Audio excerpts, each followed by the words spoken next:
کیوں نہ ہو، آپ دیکھ لیں ہمارے آخری نبی، ہمارے آخری رسول نبی اکرم صلی اللہ علیہ وسلم کو اس انداز سے اذیتیں پہنچائی گئی، آپ کے راستوں میں کانٹے ڈالے گئے، آپ کے مبارک سر پر سجدے کی حالت میں اونٹنی کے اوجڑی کو ڈال دیا گیا، آپ کو پاگل اور دیوانہ کہا گیا، آپ کو مجنون کہا گیا، آپ کو جادوگر کہا گیا، نہ جانے کون کون سے القاب پکار کر کے آپ کو اذیتیں پہنچائی گئی، تاکہ آپ دین اسلام کی دعوت نہ دے، آپ توحید کی دعوت نہ دے، آپ رب کریم کی دعوت کو آپ نہ کرے۔ آپ کو یہاں تک کہا گیا کہ اگر آپ سرداری چاہتے ہیں، آپ حکومت چاہتے ہیں تو ہم آپ کو اپنا سردار بنا دیتے ہیں۔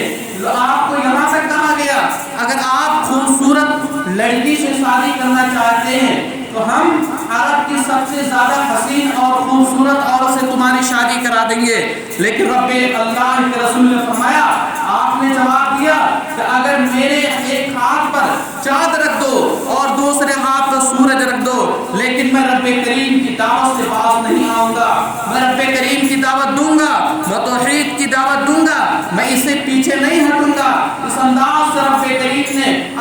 جس انداز سے رسول اکرم صلی اللہ علیہ وسلم نے تکلیفیں برداشت کی، تو کیوں نہ رب کریم ہمارے مابین جو آخری نبی اور رسول بھیجا کیوں نہ اس پر احسان جتائے۔ تو اللہ رب العالمین نے فرمایا کہ لقد من اللہ علی المؤمنین، کہ رب کریم نے یہ احسان کیا، مومنوں پر احسان کیا کہ تمہارے مابین ایک رسول بھیجا۔ اسی طریقے سے آپ دیکھیں اللہ کے نبی صلی اللہ علیہ وسلم کے بارے میں آپ دیکھیں کہ ہمارے آخری نبی رسول اکرم صلی اللہ علیہ وسلم نہ تو فحش کام کو کرتے تھے، نہ تو اس کو کرنے کو کہتے تھے، نہ اس کا حکم دیتے تھے، اسی طریقے سے نہ تو کسی کو گالیاں دیتے تھے۔ آپ صلی اللہ علیہ وسلم کے بارے میں آپ دیکھیں کہ آپ نے عورتوں کے ساتھ کیسا سلوک کیا، خود پیدل چلتے تھے، اپنی بیویوں کو سواری پر بیٹھاتے تھے۔ انجسا جو آپ کا غلام تھا اسے کہتے ہیں وہی حق یا انجسا، انجسا اونٹنی کو ذرا آرام سے ہاکو، تم کو نہیں پتا اس پر آپ گرے بیٹھے ہیں، بیٹھی ہیں، ان کو خراش نہ آنے پائے۔ یہ عزت و تکریم اللہ کے رسول صلی اللہ علیہ وسلم نے اپنی بیویوں کو دی۔ اسی طریقے سے آپ نے فرمایا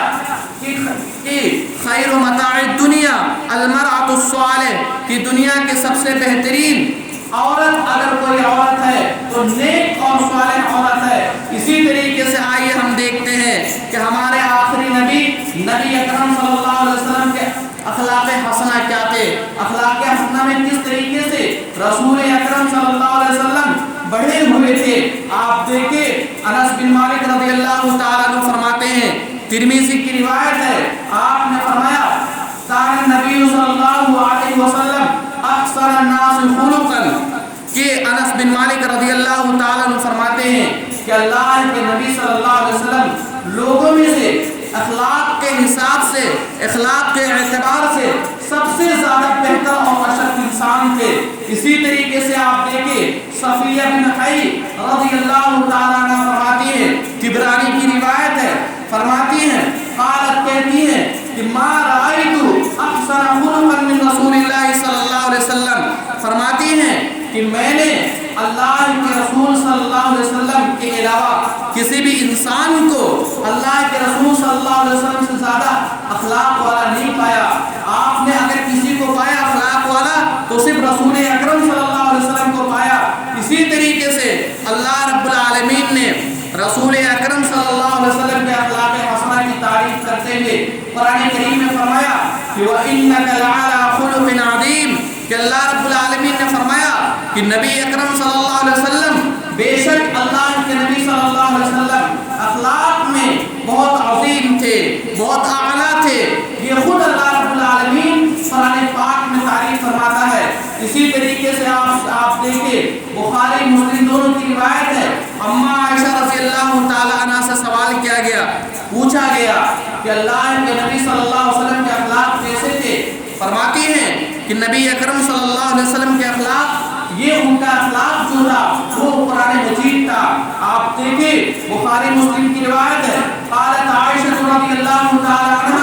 عائشہ رضی اللہ تعالیٰ عنہ فرماتی ہیں کہ لما سئلت عن خلق النبی صلی اللہ علیہ وسلم، کہ جب اما عائشہ رضی اللہ تعالی عنہ سے نبی اکرم صلی اللہ علیہ وسلم کے اخلاق کے بارے میں سوال کیا گیا، قالت، تو فرماتی ہیں، کان خلقہ القرآن، کہ اللہ کے نبی صلی اللہ علیہ وسلم کے جو اخلاق تھے وہ قرآن مجید تھا۔ قرآن مجید سے مراد اتباع قرآن تھا۔